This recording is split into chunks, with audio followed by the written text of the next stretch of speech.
Can a war really be decided in just 6 days? In 1967, Israel faced off against 3 powerful Arab countries in a conflict that changed the Middle East forever. How did Israel manage to win against such overwhelming odds? What led to this fast and brutal war? In this video, we'll dive into the Six-Day War, looking at how a quick battle reshaped borders and politics in ways that still affect the world today. Before the Six-Day War in 1967, the Middle East was already a tense place. Israel had been created in 1948. Many Arab countries didn't accept it and didn't want it to exist. Over the years, Israel fought wars with its neighbors, like Egypt, Jordan, and Syria. These countries wanted to take back the land they lost in those earlier wars. In the years leading up to 1967, things got even more tense. Egypt, led by President Gamal Abdel Nasser, started building up its military and made strong statements against Israel. Nasser also blocked Israel's ships from passing through a key waterway,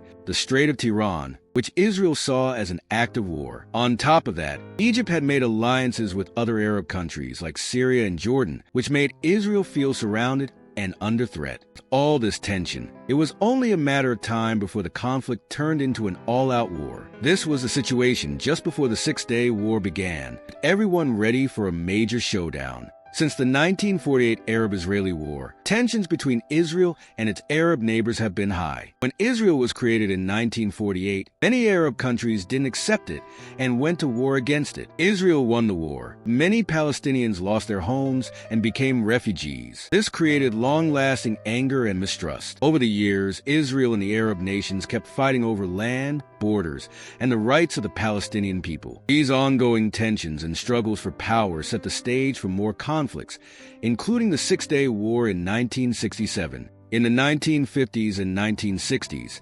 Egyptian President Gamal Abdel Nasser became a powerful leader in the Arab world. He wanted to unite all Arab countries into one large group, which was called Pan-Arabism. Nasser believed that Arab nations should work together to become stronger and challenge the power of Israel and Western countries. He wanted to create a single Arab state, with Egypt as its leader. His ideas inspired many people in the Arab world, but also made Israel and its allies nervous, as they saw Nasser as a big threat. This rise of Pan-Arabism added to the growing tensions in the Middle East. In 1967, Egyptian President Gamal Abdel Nasser blocked the Strait of Tiran, a crucial waterway that allowed Israeli ships to access the Red Sea and go to important ports. This was a huge problem for Israel because it depended on the strait for trade and military supplies. The blockade was seen as an act of war by Israel, as it threatened their security and economy. Israel had made it clear in the past that if the strait was closed, it would take military action. This blockade was one of the key events that led to the start of the Six-Day War.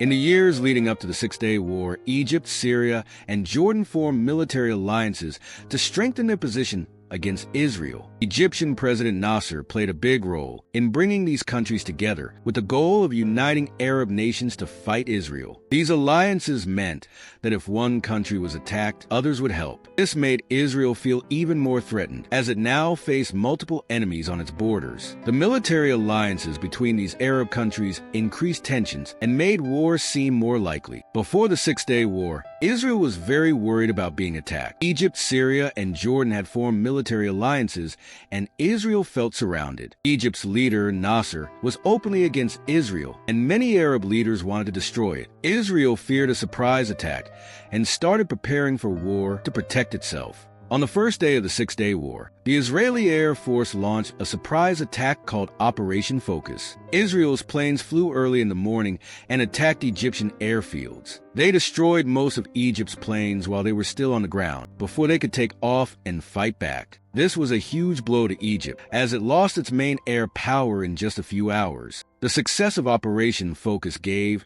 Israel a big advantage in the war, as they had controlled the skies from the very beginning. After Israel's attack on Egypt during the Six-Day War, Jordan and Syria joined the fight against Israel. Jordan started shelling Israeli cities, and its army moved into the West Bank to attack Israeli forces. Meanwhile, Syria attacked northern Israel from the Golan Heights, firing artillery and trying to push into Israeli territory. Both countries hoped to help Egypt and weaken Israel, but Israel quickly fought back on all fronts, defeating their forces within days. During the Six-Day War, intense ground battles took place in the Sinai Peninsula, the West Bank, and the Golan Heights. In the Sinai, Israeli forces moved quickly, using tanks and air support to push Egyptian troops back toward the Suez Canal. In the West Bank, Israel fought Jordanian forces, capturing cities like Nablus and the Old City of Jerusalem. Meanwhile, in the north, Israeli troops battled Syrian forces in the Golan Heights, which was a tough fight because of the steep and rocky terrain. By the end of the war,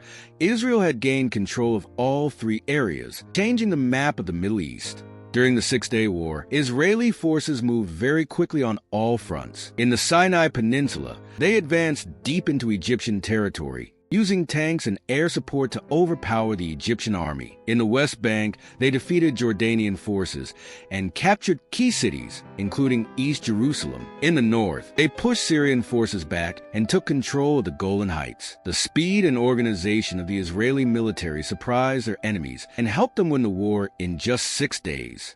During the Six-Day War, Israeli forces fought Jordanian troops in the West Bank and eventually captured the Old City of Jerusalem. This was a major moment in the war because Jerusalem is very important to Jews, Muslims, and Christians. Israeli soldiers entered the Old City through the Lion's Gate and took control of the Western Wall, a sacred site for Jewish people. By the end of the fighting, Israel had taken the entire West Bank from Jordan, which changed the region's borders and created new tensions that still exist today. During the Six-Day War, Israeli forces launched a major attack in the Sinai Peninsula against Egyptian troops. They moved quickly using tanks and airstrikes to weaken the Egyptian army. Within a few days, Israeli forces had pushed deep into the Sinai and were close to reaching the Suez Canal. The Egyptian soldiers retreated, leaving Israel in control of most of the Sinai Peninsula. This was a big victory for Israel and showed how fast and effective their military was during the war. In the final days of the Six-Day War, Israeli troops turned their focus to the Golan Heights, a strategic area controlled by Syria. The Golan Heights was important because it was high ground, and Syrian forces had been using it to shell Israeli towns below. The fighting was tough because the terrain was steep and rocky, but Israeli troops managed to break through. After heavy battles, they captured the Golan Heights, pushing Syrian forces back. This victory gave Israel control of the area and made it harder for Syria to attack them in the future. The Six-Day War ended on June 10, 1967, when a ceasefire was declared. After 6 days of intense fighting, Israel had defeated the armies of Egypt, Jordan, and Syria. They had captured the Sinai Peninsula, the West Bank, East Jerusalem, and the Golan Heights. The ceasefire was agreed upon with help from the United Nations to stop the fighting. While the war was over, the tensions and issues between Israel and the Arab countries were far from resolved, and the effects of the war are still felt today. After the Six-Day War, Israel gained a lot of land, changing the map of the Middle East. They took the West Bank and East Jerusalem from Jordan, the Sinai Peninsula and Gaza Strip from Egypt, and the Golan Heights from Syria. These territorial gains gave Israel more security, but also caused more conflict. Palestinians living in these areas came under Israeli control, and Arab countries were furious about losing so much land. These changes created new problems that continue to affect the region today.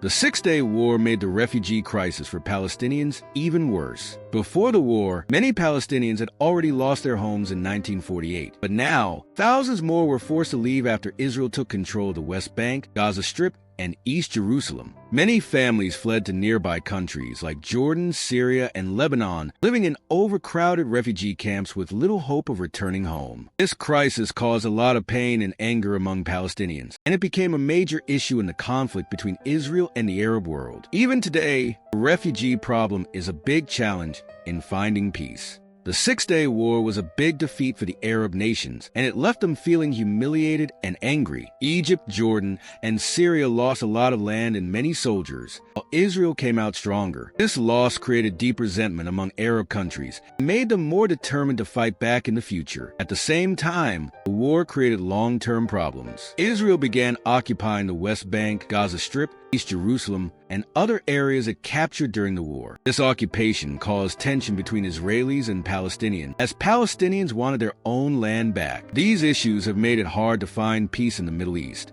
and the effects of the war are still felt today. During the Cold War, the United States and the Soviet Union got involved in the Six-Day War, supporting different sides because of their political interests. The U.S. supported Israel, while the Soviet Union supported the Arab countries. Both superpowers were trying to influence the outcome of the conflict as part of their rivalry during the Cold War. After the war, the United Nations passed Resolution 242, which called for a peace agreement between Israel and the Arab countries. The resolution said Israel should return some of the land it had taken during the war, in exchange for peace and recognition from the Arab nations. The idea was land for peace, that Israel would give back land to get peace in return. However, finding a lasting agreement was difficult, and the conflict continued for many years. The Six-Day War of 1967 had a huge impact on the modern Middle East. It changed the borders of the region, with Israel gaining control of the West Bank, Gaza Strip, East Jerusalem, the Sinai Peninsula, and the Golan Heights. This set the stage for ongoing conflicts,